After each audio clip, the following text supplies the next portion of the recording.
Superioritas.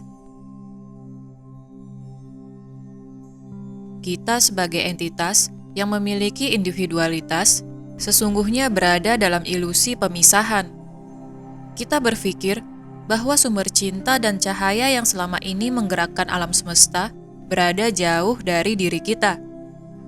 Hal ini juga diperparah oleh ajaran dari sistem kepercayaan yang menakut-nakuti umat manusia mengenai adanya penghakiman di mana kita diberikan label sebagai makhluk yang berdosa sehingga layak untuk menderita di bumi ini.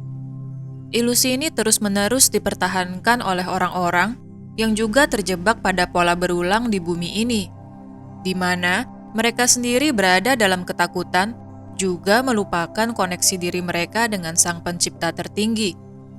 Ketika pintu kelimpahan di hati kita mulai terbuka, kita akan mempertanyakan validitas atau kebenaran dari setiap khotbah maupun ucapan dari para pemuka agama.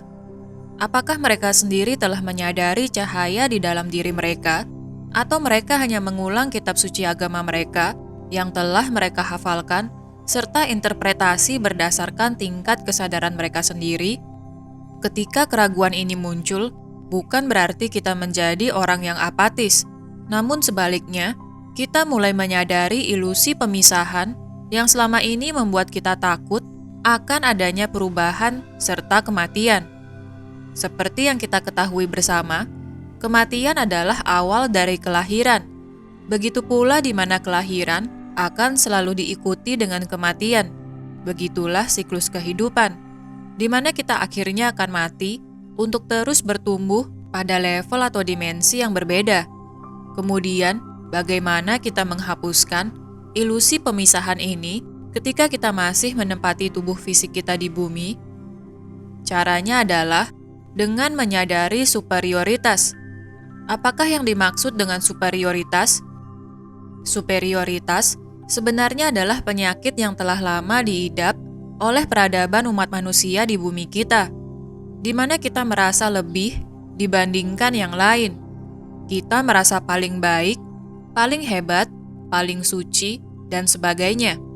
Sadarkah kita, ketika kita mulai merasa lebih dibandingkan yang lain, di sanalah ilusi pemisahan bekerja. Ilusi ini membuat kita memisahkan diri kita dengan orang lain, padahal kita sudah memahami bersama bahwa kita dan makhluk lain berasal dari cahaya yang sama. Namun, ketika ego atau intelek kita mengambil alih, kita akan mulai menghakimi orang lain dan membanding-bandingkan. Kemudian, bagaimana cara kita agar dapat sembuh dari penyakit superioritas ini secara kolektif? Caranya adalah dengan menyembuhkan diri kita masing-masing. Melatih diri kita untuk berhenti merasa paling bukanlah hal yang mudah ketika kita berada di lingkungan sosial yang mengalami ilusi perlombaan hidup, di mana mereka berlomba-lomba menjadi paling unggul di sekolah, di tempat kerja, maupun pada berbagai standar lainnya, seperti standar kecantikan, standar sosialita, dan masih banyak lainnya. Untuk dapat menundukkan rasa superioritas, kita harus menyadari bahwa segala standar yang ada di masyarakat adalah bagian dari ilusi pemisahan, sehingga kita bisa menjernihkan pikiran kita dengan menarik diri dari berbagai perlombaan tersebut. Hanya dalam kondisi meditatif atau kejernihan, kita akan bisa menyadari bagaimana ilusi superioritas selama ini telah memperbudak diri kita.